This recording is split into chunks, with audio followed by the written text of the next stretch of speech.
out when you breathe? Mm-hmm. What do you prefer?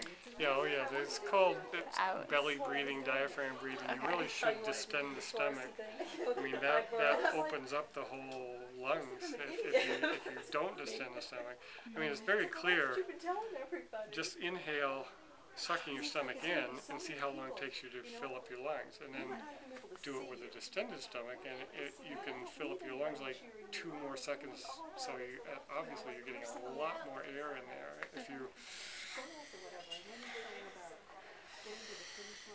That's how long it takes me to do it. But if you distend,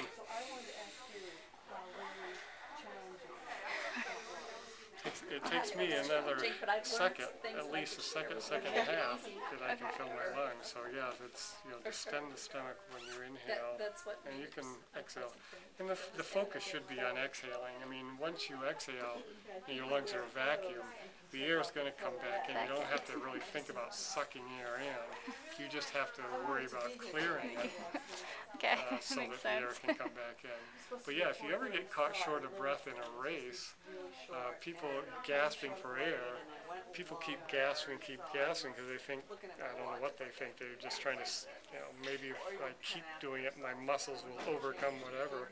But what's happened is you've still got your lungs are like 3/4 full of stale air with no oxygen.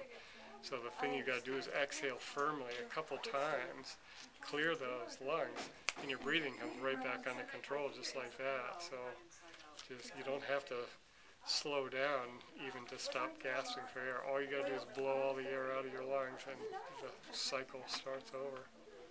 Good to know. Yeah, good trick. Great.